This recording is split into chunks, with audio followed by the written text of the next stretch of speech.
La gastronomie de nos outre-mer est à Saint-Ouen. Tropic Marché réunit les produits locaux et spécialités des Antilles, Guyane et Réunion. Les boissons, l'épicerie, les fruits et légumes, les poissons, les recettes du traiteur et même la boucherie. Tout est là pour vous régaler avec les goûteuses saveurs de notre pays. Et les prix sont sages avec de nombreuses promos et notre équipe est à votre service et vous conseille. Bonne année 2024. Réunion Actualité. Bonjour à tous. Faut-il craindre une énième flambée des prix à La Réunion? Une deuxième cellule de crise sera réunie par le préfet dans quelques jours. Elle portera sur les soucis en mer Rouge.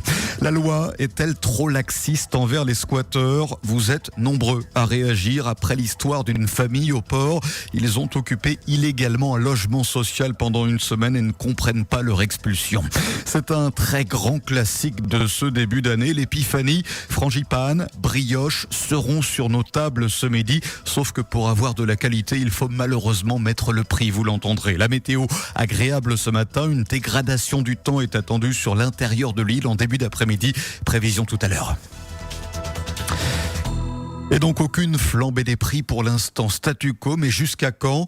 3 semaines de conflit en mer Rouge, un prix du conteneur multiplié par 2 car les trajets sont plus longs et donc des craintes. Forcément, une nouvelle réunion de crise aura lieu dans 10 jours en préfecture.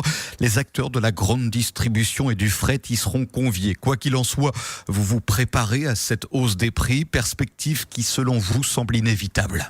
Déjà, on n'a pas beaucoup d'argent, donc ça suit pas, donc il faut réduire les portions. On pourra pas manger ce qu'on veut, ça va être dur. Après les pénuries, s'il n'y a pas quelque chose, on va se diriger vers un autre truc. Il faut pas que ce soit sur les aliments de base, quoi. Par exemple, s'il y a une pénurie sur le riz, là ça va être problématique, parce que c'est le principal aliment de la Réunion. Il y aura des pénuries, on mangera de la soupe, on va faire bouillir 3 galets, on va aller sur le bord de mer, on va les faire bouillir 3 galets. Avec quelques coquillages, on va bouffer ça. Ça n'a pas une vie, mais la vie va changer. On va retourner dans le temps longtemps. Il faudrait qu'on y retourne. Planter le manioc, les patates, les chouchous, le maïs, voilà. Un sachet de riz, par exemple, qu'on payait 5-6 euros il y a 5-6 mois, actuellement, il est passé à 8-9 euros. Tout ce qui arrive par la mer, donc va terriblement augmenter. Et qui va subir, ce sont les petits, malheureusement. De toute façon, c'est sûr que ça va entraîner une augmentation. Les armateurs ne vont pas travailler gratuitement. S'ils font un détour, c'est sûr que nous, ça va répercuter sur nous, effectivement. Voilà, et la mer Rouge, pour information, devenue véritable autoroute reliant la Méditerranée à l'océan Indien. 20 000 navires y transitent chaque année. On l'a appris ce matin, une agression sexuelle a été signalée durant la nuit du Nouvel An sur la plage de Saint-Leu. Pas plus d'informations pour l'instant, cela s'est passé au niveau du four à chaud. Le four à chaud qui a réuni 15 000 fêtards durant la nuit de la Saint-Sylvestre. On a frôlé le drame hier à l'étang salé. Hier, 2 femmes ont été poursuivies par un homme armé d'un sabre. Elles ont couru pour lui échapper, pas de blessés, mais une grosse frayeur pour ces promeneuses. La mère de l'une d'entre elles nous explique ce qu'il s'est passé.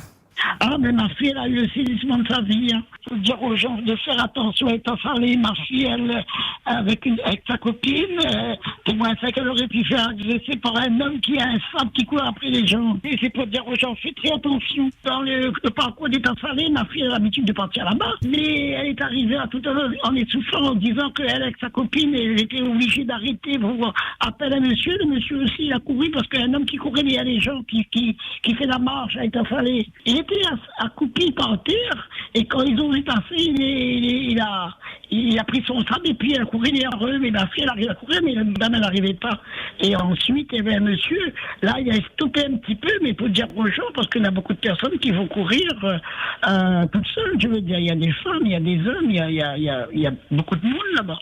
Et cela s'est passé au niveau du parcours de santé à l'étang salé hier.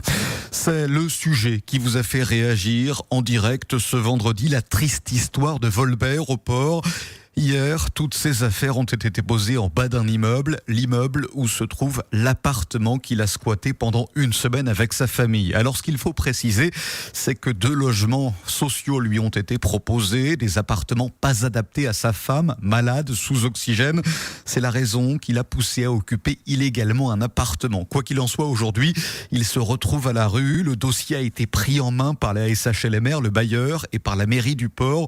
Mais la situation reste inacceptable. C'est ce qu'il dit. Et madame est malade, en fait, on sort de métropole, puisqu'elle doit faire une trêve pulmonaire. Le médecin de métropole a autorisé madame à rentrer à la Réunion. Ça fait presque un an qu'on cherche un logement adapté à la situation de madame, avec tous les certificats qu'elle a. On s'est retrouvés à la rue, moi et les enfants. J'ai vu un logement que c'était dispo de logements sociaux de la HLM. J'étais obligé de squatter ce logement-là. Par rapport à madame et sur l'oxygène, il fallait installer l'oxygène pour qu'il puisse respirer. Et là, maintenant, ce logement-là, la HLM, tout ça veut appeler les gendarmes pour nous mettre dehors. On a mis le courant sur notre nom, l'eau, tout ça. Et maintenant, il n'y a personne qui vient nous aider, en fait. C'est une obligation, j'étais obligé. C'est pas un monde lambda comme tout le monde qui peut dehors normalement sur l'oxygène. J'étais obligé, là. Le cas est différent. Si madame n'a pas l'oxygène, c'est dehors, m'avait rien à foutre, moi, c'est pas un problème, ça. Elle va pas bien. Elle doit faire une trêve pulmonaire. Elle a plus certificat de métropole de CHU de Marseille et de CHU de Saint-Denis. Il faut un logement à proximité de la commodité. Et ce logement-là, c'est adapté à la situation de madame. Madame aperçoit la MDPH. Ça fait plus qu'un an qu'on aura des logements adaptés pour madame. Ils veulent nous mettre dans les logements insalubres là-haut, Rico Capa, là où il y avait plein de pigeons. Mettre un monde malade là-haut. Mais bon, sur l'oxygène en permanent, mais un logement adapté pour la situation de madame, ça n'est pas beau. Vous savez, la famille pour mettre dedans, ou j'ai un monde de mer, j'ai un monde chez les mers. Et là, vous entendez l'oxygène en temps de fuite, là, parce qu'ils ont mis dehors. Encore la capacité en l'air. Alors cet homme a en fait profité d'une faille du système, car squatter un logement sans plainte du propriétaire ou du bailleur au bout de 48 heures rend très compliqué les démarches pour chasser les occupants. Cela vous a fait réagir en direct. On souhaite bonne année et tout, après on fait comme ça avec les gens. Pour eux, l'argent passe avant les humains, quoi. Il n'y a pas d'humanité là-dedans. On les met dehors. Oxygène à personne, on ne tient pas compte de tout ça, donc c'est l'argent qui passe avant, et voilà, et puis bonne année, regarde comment on fait avec les gens après. Mais il faut qu'elle porte plainte pour assistance en personne en danger, en fait. La mise en danger de la vie d'autrui, du coup, c'est les taux d'oxygène. Je me demande si les règles de la loi ont été respectées, c'est-à-dire le droit de cette personne a été respecté, quoi. On ne peut pas mettre quelqu'un comme ça dehors, je veux dire qu'il y a quand même une procédure, et ensuite c'est une mise en danger de personnes vulnérables. Si vous avez quand même quelqu'un qui est sous oxygène, qui a été mis dehors. C'est un vrai fléau, ça, le squat. La personne qui part en vacances, quand il revient, il n'est pas sûr de trouver sa maison squattée. Et après, la personne va certainement... Je dis que la loi l'a changé, la personne va récupérer son logement. Mais alors, dans combien de temps et aussi dans quel état? En attendant, la personne... Le vrai propriétaire, mais il est à la rue. Et vous pouvez continuer à réagir sur la libre antenne au 02 62 99 12 00. Il a 47 ans, est musicien et est atteint de 2 cancers. Il se retrouve à la rue, ou plutôt dans une tente, sur une plage à Trou-d'eau. Voici l'histoire de Sylvain Laporte. Arrivé sur l'île en 2018, sa vie a totalement basculé lorsqu'il est tombé malade. Impossible pour lui de travailler, donc de payer un loyer. Aujourd'hui, sans domicile fixe et avec un traitement médical contraignant, la vie est impossible pour lui. J'ai voulu monter une société, j'ai acheté du matériel, mais malheureusement, je suis tombé gravement malade de plusieurs maladies et ça a foutu ma vie en l'air, quoi. Je suis sous morphine, j'ai cancer des os, fibromyalgie, c'est une sorte de cancer de muscles. Je suis en dépression, suivi par un psychiatre. Voilà, je prends de la morphine, d'autres choses aussi pour les muscles. Ma vie, c'est effondré, quoi. C'est effondré, j'ai des douleurs H24, quoi. C'est un enfer de coucher par terre, j'ai trop mal, quoi. Je suis devant le paradis et je vis l'enfer, quoi. Donc je me trouve sur la plage de Trou-d'eau dans une tente. Hommage à Guillaume Boyer, le journaliste du quotidien qui m'a amené faire des courses à Leader Price avec sa voiture. Il est très gentil, quoi. Tous ces tours, surtout pour les packs d'eau. Parce que l'eau, là, des sanitaires, elle est bourrée de trucs chimiques, tu sais, elle est traitée. Et elle me fait mal au ventre. Je veux pas faire que me plaindre. Il y a des gens, c'est pire que moi encore. T'as des marmailles, ils ont des cancers à 8 ans. T'as des gens, ils sont sous le pont, ils ont même pas une tente. C'est pire, quoi. Ça a démarré à 39 ans au départ, mes douleurs. C'est jeune quand même. Donc à 40 ans, je supportais pas, comme me disent. Vous avez les os pourris, vous avez les muscles pourris, vous êtes tout pourri, quoi. En gros, quoi. Et du coup, c'est moi qui ai quitté la femme que j'aimais, quoi. C'est moi qui l'ai quitté, quoi. C'est ça le pire. Parce que je supportais plus ma vie. Je demande rien d'exceptionnel.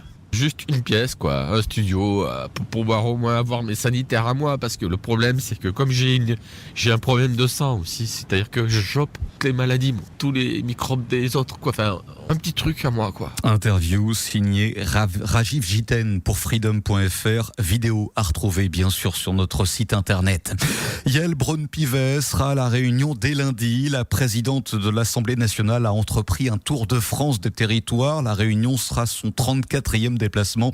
Yael Braun-Prives s'entretiendra d'abord avec Huguette Bello, puis ensuite avec Cyril Melchior, le président du conseil départemental.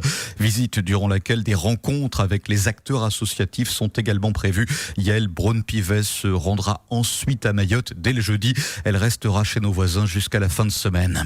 C'est un bassin très fréquenté en cette période de chaleur intense. On parle du bassin Cormoran à Saint-Gilles. Le problème, c'est que l'endroit est théoriquement interdit au public par souci d'hygiène. Le bassin se situe à proximité d'un captage qui alimente une partie de la ville de Saint-Paul. Sauf que tout le monde y va, au mépris de ces règles, ce qui provoque la colère de ce riverain.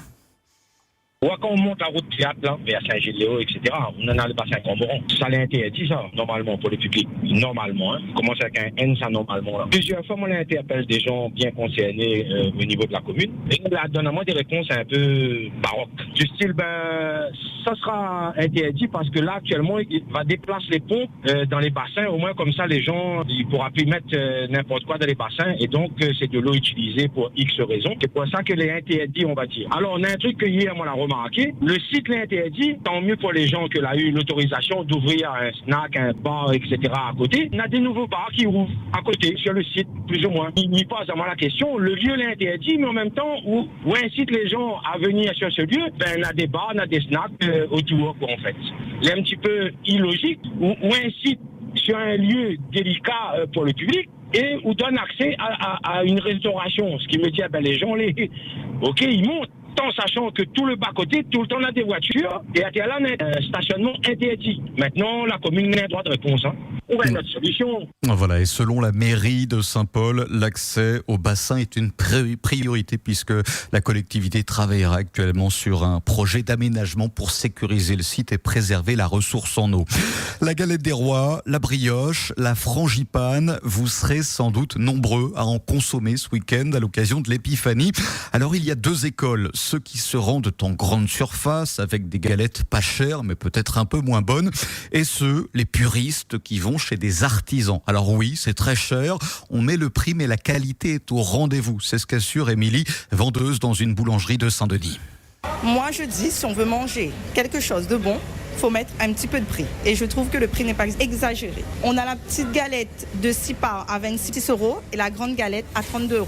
Ils disent que c'est très bon. Et ils reviennent. Après, la pâte feuilletée, elle est faite maison. Vous avez la poudre d'amande à l'intérieur. Elle est faite maison aussi et c'est bien rempli. Vous aurez la déco dessus. Visuellement aussi, quand vous regardez, vous voyez que c'est beau. Et ça vaut le coup de mettre le prix pour manger quelque chose de bon et de beau. En grande surface, c'est des galettes industrielles. C'est beaucoup moins bon. Les gens, ils jouent le jeu, ils viennent acheter dès lundi, ils sont venus. On a beaucoup de clients. On a une quarantaine de commandes. Là, ça commence tout juste. Ça va continuer. O-News Radio, votre web 100% musique, 100% info outre-mer, nationale et internationale.